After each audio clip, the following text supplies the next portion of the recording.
What's up, everybody? Welcome to my channel, Angel Says Life, where I share my life's passions, which mainly revolve around the arts, artistic expression. Lately, I've been exploring reaction videos to dance, to style, all types of art, and a lot of music performances. Today, we're doing something about fashion, which I am so excited about. So the Met Gala just happened, and I'm a fan of the Met. I've never talked about this really on my channel before. I haven't explored the idea of fashion. I love fashion as expression. I love the history of fashion. I geek out on stuff like that. And so Vogue is actually something that I watch in my leisure a lot. And so Vogue did the making of Vogue's Met Gala issue, the Vogue issue. So real quick though, I'm not going to go into the whole history, but the subject matter is Black Dandyism so you have the Met Gala, but then you have the museum portion on the inside that people can go look at where they talk about fashion history. And each year it's a different subject. Talk about certain things, okay? And that's where the theme comes from. So the theme was not Black Dandyism, but it was tailored for you so that the attendees could take that into consideration and come up with something to wear. I just want to say this. Janelle Monáe, in my opinion, is one of the original poster children of our time for dandyism. She was dandyism and has been and will be before this was even like a concept in Hollywood. Can't say. I didn't even hear the word it said a Met Gala. I just thought it was Black excellence. I was like, oh, the theme of this year is A$AP Rocky. Okay, I get it. The kind of dictionary definition of dandyism is somebody who studies, above all else, to dress elegantly and fashionably. When the dandy is Black, we get to see the dandy as a figure that really encapsulates a kind of matrix of identity, race, gender, class, sexuality, and sometimes nation. I'm really interested in thinking about clothing, dress, and fashion as a tool, as a critique, and also as a creative mode of thinking about liberation. I'm from the poorest neighborhood in Harlem. Goodwill's was our Macy's.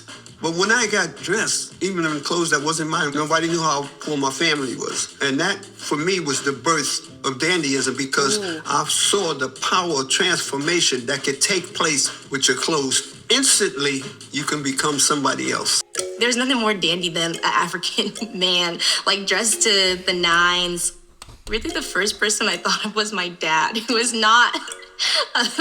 to me, he is a historical icon. When I think about dandyism, I think about my family. Who comes to mind are actually my mother and father. I think of Black folks going to church. I think a lot about the jazz musicians, Duke Ellington, Miles Davis, Nat King Cole. Andre 3000 for sure embodied it. Jack Johnson. The honorary chairman himself, LeBron James. Tyler, the Creator, is a vision of a modern dandy. Andre Leon Talley. Prince was a dandy. Dapper Dan. That's right.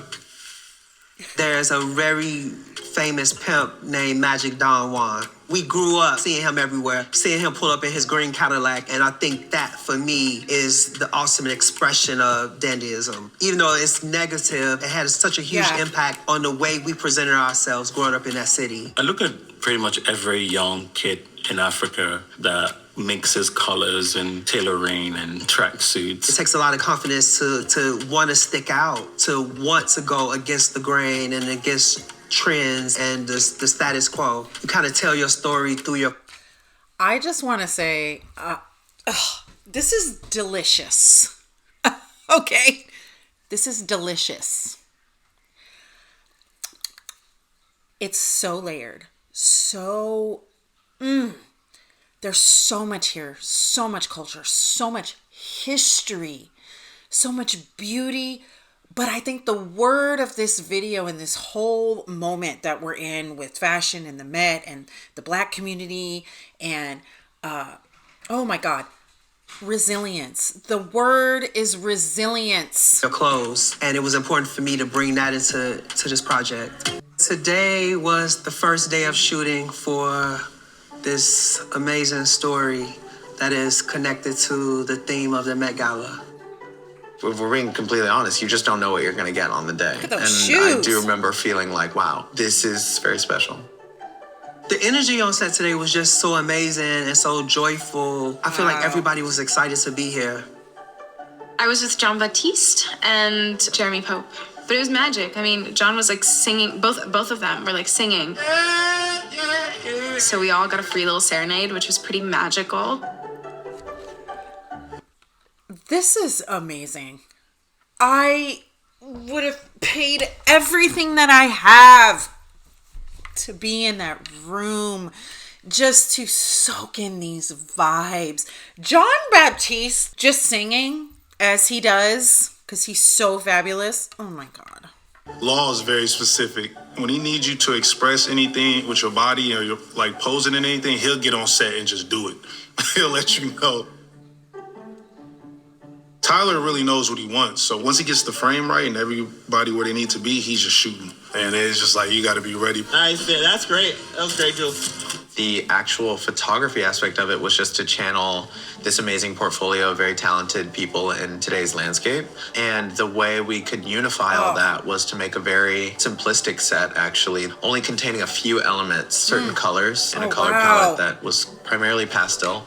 And then elements. This photography, it is so beautiful. Oh my goodness. That right, I could put that right now on my wall. That is beautiful. Oh, look at those socks. Oh, they are serving. Elements or hints of wood. That's great, Hunter. Other Black photographers, James Vanderzee, Gordon Parks, Roy DeCarava, those were sort of the references. The theme, like I already had so many references, right? I think I am kind of a purveyor of my culture and my history. Yeah. I've already built out this incredible database of images and memories all the way from slavery to modern day. I have been studying and waiting for this moment, almost all my life. I was just about to say, they said this is not a drill, folks. This is the real thing. The moment that you saw and that we had as like Tiana, myself, it felt very intimate and like sister-like. They look amazing. Yeah, and even the vibes today on set, it's so cool. It's so exciting and beautiful. It's a beautiful thing, getting to celebrate each other. I need to find this issue.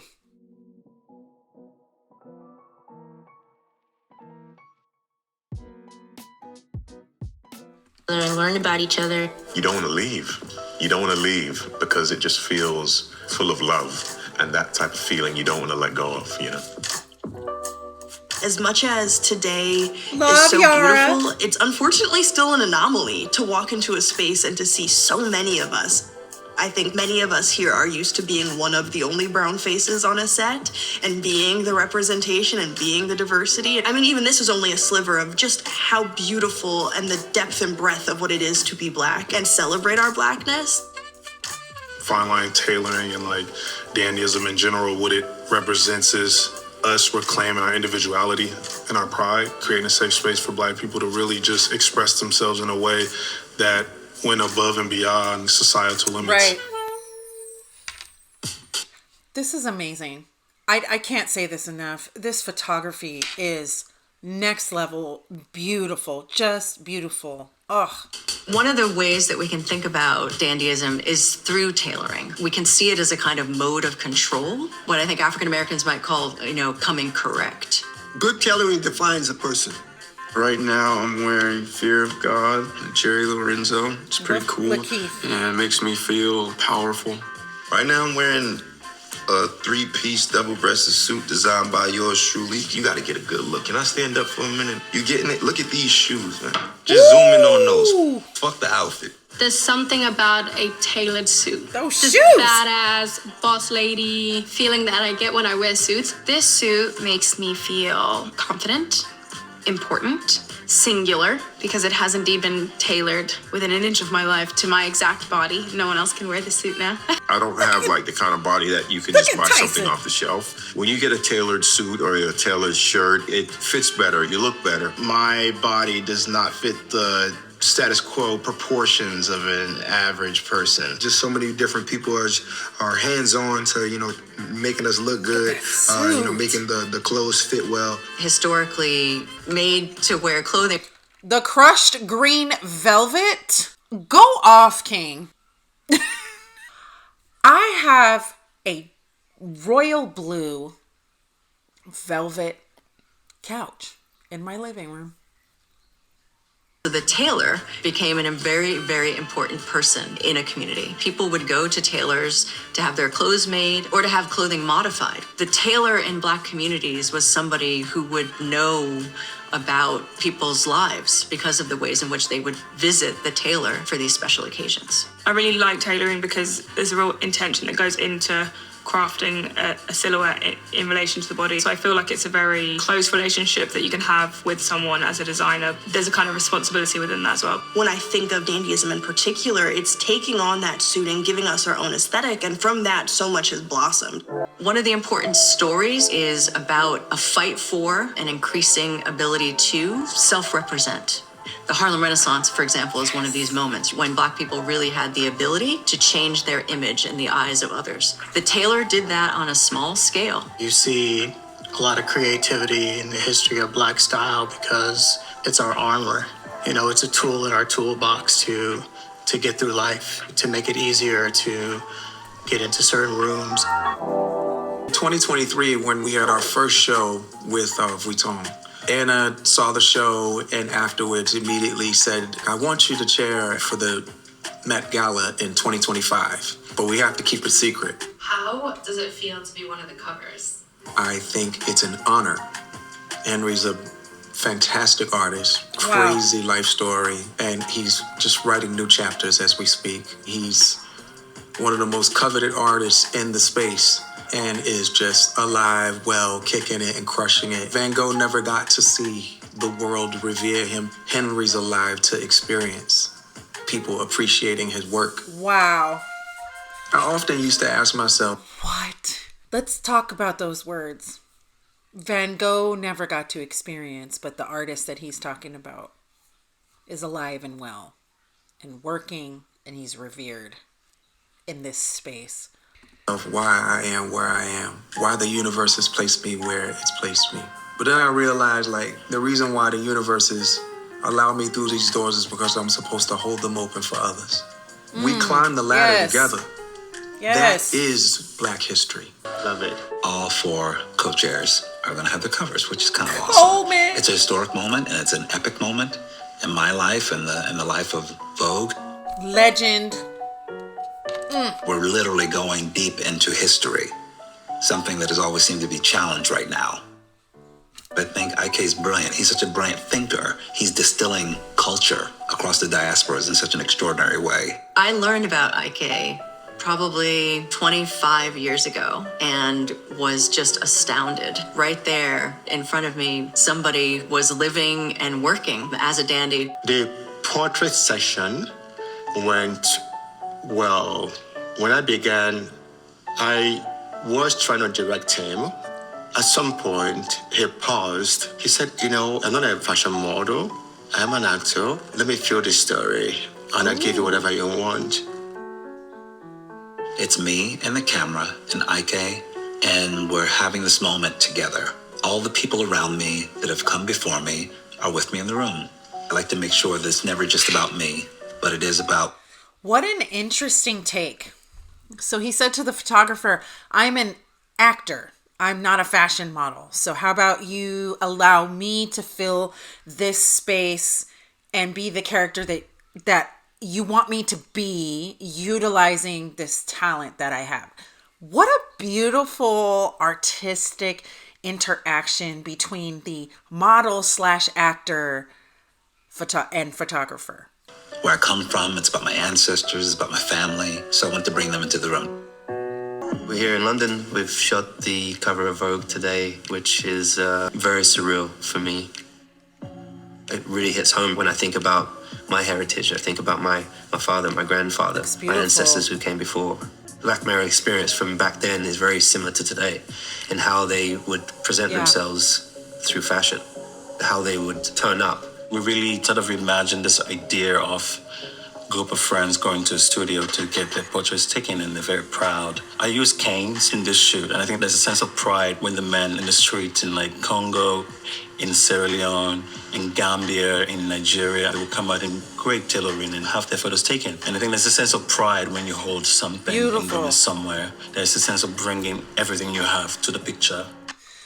I also want to honor the fact that they brought all of these Black photographers, first and foremost, photograph these beautiful, very talented Black people decked out in dandy as they see it and as their designers see it.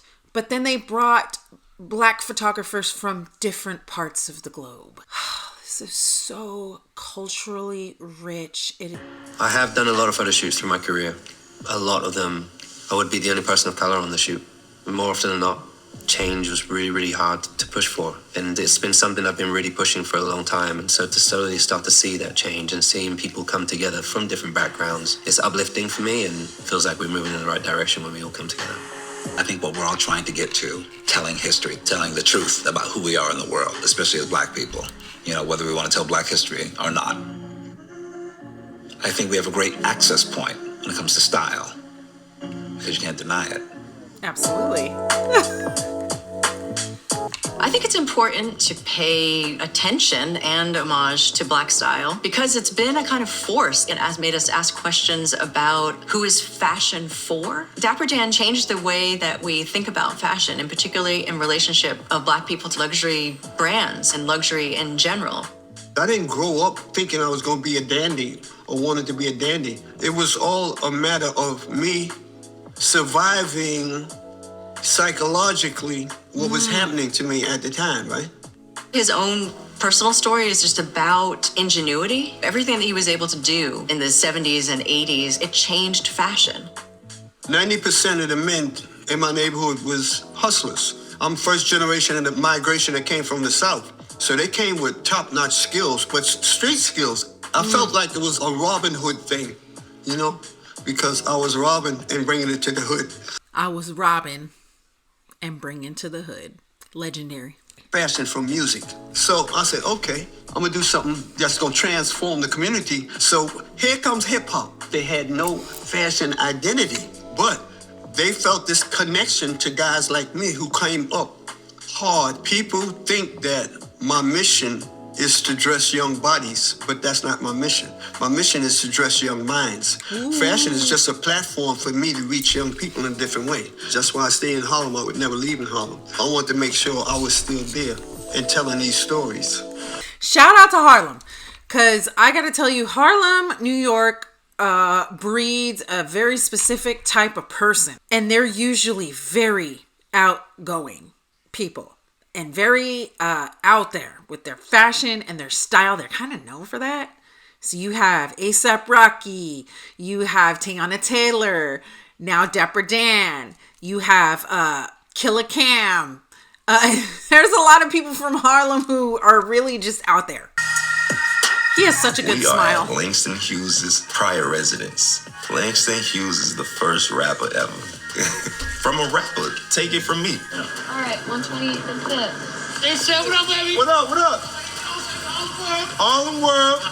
On one of the cover. I'm on the cover, actually.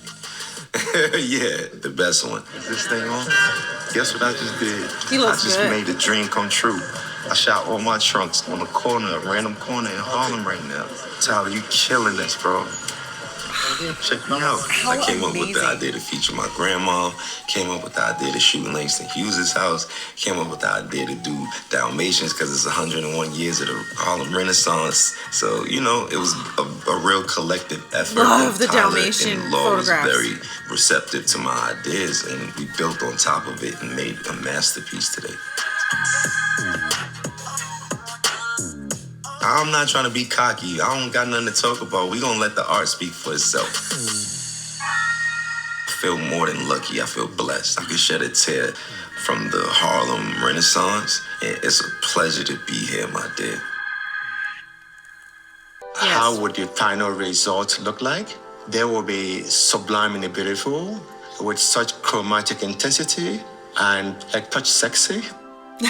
To be a part of this is I'm very proud of it. This moment, especially what's going on in the world and in our country, this moment seems so important. This is bigger than us as individuals. This is bigger than us as actors or actresses or models. It's the combination of all of us coming together to create something beautiful for present and for future. Yes. I'm not gonna cry, but I want to cry so bad. I think I probably will cry when it's out and everybody gets to see it. I think this issue is so important on so many levels because we are taking the opportunity and moment to highlight Blackness, to embrace it, not in a way that feels like a trope or in a performance. I hope that people receive it with love and an opportunity to uplift a community. That is a beautiful thing because I'm still standing, I'm still here, I'm still Black, and I still feel very beautiful. Yes. I do think that the main message that we're trying to get across is really fashion as empowerment, fashion as a way to say something about yourself, right? Or your community that might be new or that might be outside of stereotype, of boundaries. You are your lineage, you are your history.